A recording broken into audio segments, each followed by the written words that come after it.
CJ Cabreros maagang binanatan sa lusong hanggang ahon niya tinuloy yung kanyang breakaway. Nathaniel, kapag walang papalit rito, mahirapan na silang dumikit dahil nagkagulangan na sa ating peloton. Battle for Junior category, ito na ang hiniintay ng lahat din dahil nandito ang mga Team Brocotox, Victoria at solo rito ni CJ Cabreros ng Team NCBA ng Narvacan, Ilocos. Kaya magandang laban to ha, General Santos. Ito si Kyle Flores, sige, nandito naman si Coach Zulosa. Ito nung ating abang na Puro Kalimlimison Mountain Biker. Ito na pagkakataon niya ngayon. Malakas siya sa mountain bike. Kaya dito sa RB kaya kayang patunayan.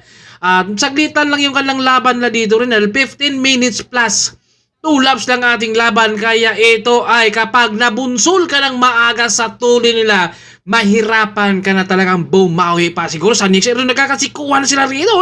Siyempre, kiskisan at git-kita lang kailangan makauna ka agad dyan sa harapan. At kita nyo naman yan sa lusong bumana. Tinuloy na rito ni CJ Cabreros from Ilocos Sur, Narvacan. Ito na, Nathaniel, dinadala, Jerry Cabael nasa likuran din. At ito na, puputol na kaagad rin ang peloton. Talagang sa lusong dinahandahan siguro niya, kaya ito ay nakawala ng tuluyan. At kita nyo naman yung ating peloton reto, nahirapan na sila ditong umusad sa ahon. At yung ating solo breakaway, ano kayang kakaibang lakas talaga to reto. Walang kahirap-hirap at hindi siguro to pagpapawisan ngayon. At si Nathaniel pa rin sa likuran ha, yung ating nakita rito sa paghabol sa ating grupo din. At ito pumali Jerry Cabael kapag ito ay tinamad at nag-aantay sila at nagugulangan muna sila para humabol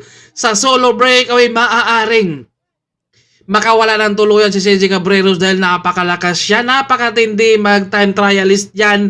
Kumbaga kahit sa Dubai yan, naiwan na yan, pero nakahabol pa rin. Ibang klase yung lakas niyan. Kaya kapag dito, hinayaan nila dito na makakawala ng tuluyan, agwa talaga. Ito muntikan pa nga yan, pero grabe tuloy-tuloy pa rin si CJ Cabreros. Talaga nga hindi siya talaga nagdalawang isip dito na pigain pa dahil parehas to sila mga pagod din. Dahil kapag napagod talaga ang nasa likod, ay hindi na makakadikit. At kapag parehas din sila ng speed rin rito, hindi makakadikit ang peloton at saka yung mga naghabol. Dapat mas mataas pa talaga yung speed. Nandito si Junior Tatay Tox, andito taga Vizcaya. Ang tangkad doon.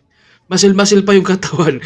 Grabe yung tangkad ni Idol dyan. Number 201 ha. Yun nga lang ay kumalas na rin sila. Marami na tayo makikitang kumakalas. Binanatan kasi kagad ni CJ Cabreros. Grabe yung ating breakaway. Talagang napakatindi. Yung diin na may laman, yung sipa, kaya ito yung napakahirap rin naman habulin dahil makakawala at makakaagwat ka talaga. Kyle Flores, dito na siya lumabas din sa grupo dahil si Nathaniel din ang ilang inaantay rin. Dahil malakas din, dahil defending champion natin si Nathaniel, kaya kailangan nilang diskarte muna para makakawala. Siya na dito ng Team Go for Gold. Ito na, Piolo Kalimlim at saka si Ken. Nagkakasikuhan na nga sila dito sa grupo din dahil hindi kayo pwede dyan. Talaga hindi makikipagkiskisan rin ha. At last lap solo breakaway natin, CJ Cabreros, masasagad na kaya niya dyan hanggang finish dahil flat na lang talaga ang kalaban niya dito. Nakangiti bang umusad sa ahon, ang lakas talaga. Kyle Chinaga, tiniis para makakausad. Kung sakaling hindi siya makadikit kay CJ Cabreros, pwede na siyang magiging silver dito. Ang tanong, sino kaya yung ating gold rin dito ha? Aabutan kaya o na kay CJ na kaya? Dahil dito yung ating grupo din at talagang malayo na sila. Pero hindi pa tapos ang laban dahil tumatakbo pa ang oras. Kailangan talagang tapusin. Napakarami. At si Kinloy na to ha? Talagang iba na yung kanyang sipa. Pagod na. Kumbaga ubus na. Kay babawi na lang sa susunod na laban. Na kay CJ na kaya ang gold o na kay Kyle na kaya ang silver at bronze, sino kaya rin? Dahil marami talaga. Tatlong medalya ang pinag-aabangan natin dito. Kaya abangan natin yung ating solo breakaway rin. At ito nga tinapos nga ni CJ Cabreros, gold medalist junior category National Championship 2026. Grabe yung kanyang ginawa. Start finish yung kanyang breakaway at pinakita niya dito na ako pa rin ang maghari sa criterium dahil back-to-back champion yan. At dito, rumimati pa si Piolo Kalimlim rito kaya nakapag-silver pa siya rito. Ayan o, tinagos pa niya dito. Si Sian, grabe ang tindi. Naiwan yan siya kanina sa likuran pero talagang nakarimati pa. Iba talaga kapag mountain biker.